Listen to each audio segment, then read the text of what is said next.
Assalamualaikum warahmatullahi wabarakatuh. Perkenalkan Bapak, saya dengan Dr. Anissa dari Rumah Sakit ini. Mohon maaf dengan Bapak siapa? Bapak Rizky, umurnya berapa Bapak? 27 tahun. Bapak di sini akan melakukan pemeriksaan pada daerah telinga, hidung, dan tenggorok Bapak. Sebelumnya apakah Bapak bersedia? Ya silakan, apabila Bapak bersedia bisa duduk di tempat yang sudah disediakan. Di sini akan melakukan cuitan terlebih dahulu, permisi ya Pak. Di sini saya akan melakukan cuitan terlebih dahulu. Kemudian di sini saya menggunakan lampu kepala. Nah, untuk lampu kepala dipastikan penggunaannya bagian yang bergerigi itu terletak berada di bawah, kemudian lampu kepala itu terletak lampunya sendiri itu terletak pada bagian bawah dari saku, kemudian guna dari lampu kepala sendiri itu untuk sebagai pengganti fokus dari mata pemeriksa. Kemudian di sini saya akan memposisikan diri berhadapan dengan pasien, duduk sejajar, kemudian kaki kiri dari pasien itu bersinggungan dengan kaki kiri pemeriksa.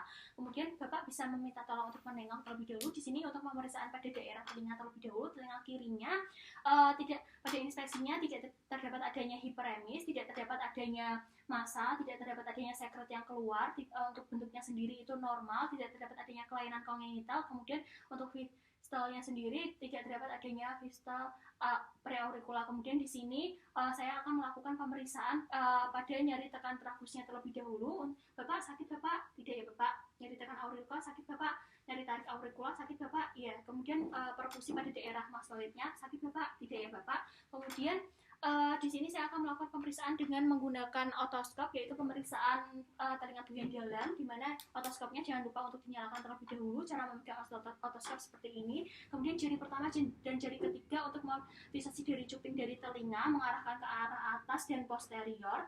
Kemudian untuk jari telunjuknya mobilisasi dari tragus. Nah, kemudian di sini dilihat untuk liang telinganya sendiri tidak terdapat adanya tanda-tanda hiperemis, tidak terdapat adanya furunkel granular, tidak terdapat adanya tidak terdapat adanya radang difus, tidak terdapat adanya jamur, dan tidak terdapat adanya corpus alneum, kemudian ataupun serangga, kemudian tidak terdapat adanya seplet ataupun serumen.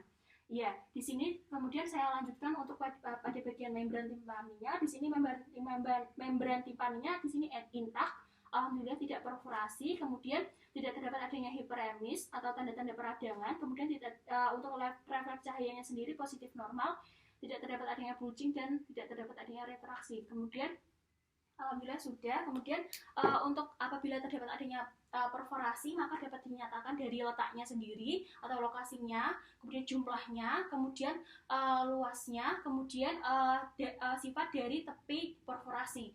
Kemudian beralih pada telinga bagian kanan. Ya, di sini sama pemeriksaannya. Kemudian di sini saya beralih pada bagian pemeriksaan hidung.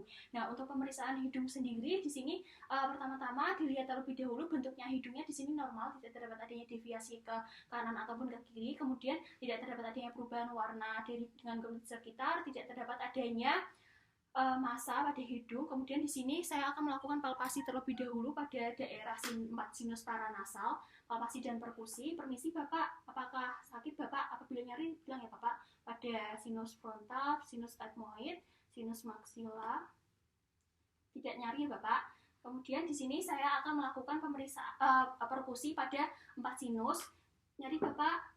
Nyari Bapak? Tidak. Bisa bilang ya Bapak, nyari Bapak? Tidak. Nyari Bapak? Nyari Bapak? Nyari Bapak?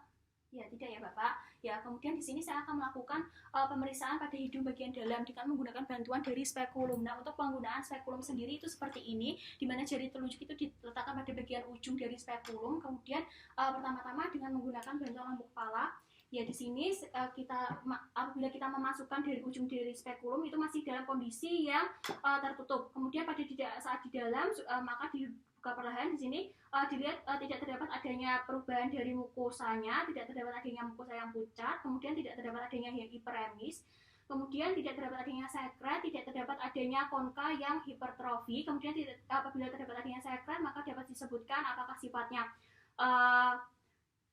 yaitu serus, mukus ataupun purulen. Kemudian tidak terdapat adanya massa dan tidak terdapat adanya corpus alneum. Kemudian ataupun benda asing. Ya, di mana kita mengeluarkannya itu dengan posisi yang tetap setengah terbuka. Ya, kemudian beralih pada hidung yang satunya sama. Ya, di sini tidak terdapat adanya kelainan. Pemeriksaannya sama. Kemudian di sini saya akan melakukan pemeriksaan pada bagian beralih pada bagian mulut, yaitu dengan menggunakan bantuan dari tang scalpel. di mana di sini menggunakan lampu kepala. Di sini silakan Bapak bisa ya pada dimasukkan 2/3 dari anterior. Di sini ya, di sini tidak terdapat adanya kelainan pada lidahnya. Di sini tidak terdapat adanya berslak, tidak terdapat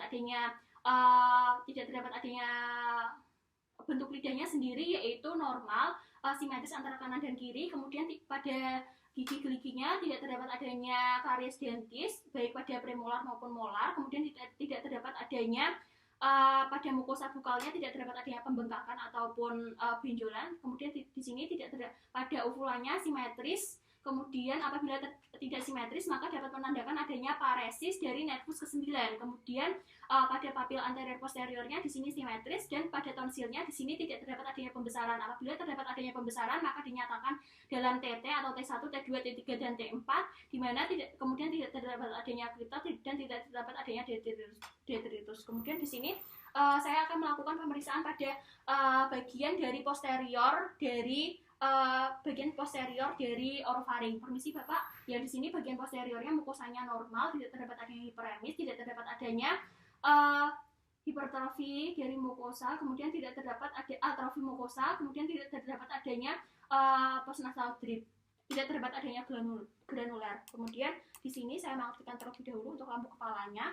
Kemudian saya akan beralih pada pemeriksaan bagian leher. Nah, untuk pemeriksaan bagian leher sendiri, di sini saya akan melakukan inspeksi terlebih dahulu. Di sini tidak terdapat adanya kelainan pada bagian leher kanan dan kiri simetris, tidak terdapat adanya perubahan warna, tidak terdapat adanya pembesaran, dan tidak terdapat adanya pembesaran dari tiroid.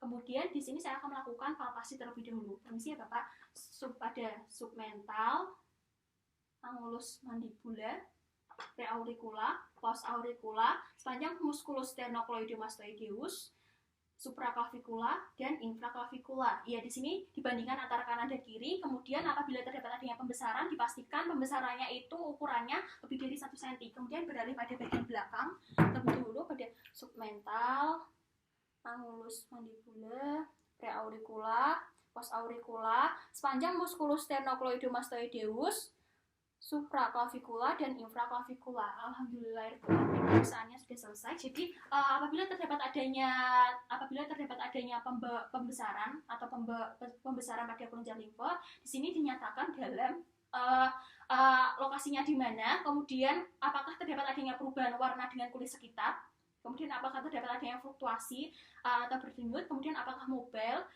kemudian bagaimana ukurannya yang dinyatakan dalam panjang kali luas kali tinggi, dan bagaimana permukaannya sendiri, ataukah rata ataupun berbenjol-benjol. Alhamdulillahirobbilalamin pemeriksaannya sudah selesai Bapak. Jadi dari hasil pemeriksaannya sendiri itu dapat disimpulkan normal, secara normal semua ya Bapak, alhamdulillah. Kemudian sebelumnya apakah Bapak ada yang ingin ditanyakan? Ya, apabila tidak, terima kasih Bapak atas kerjasamanya. Wassalamualaikum warahmatullahi wabarakatuh. Di sini saya akan melakukan cuitan terlebih dahulu.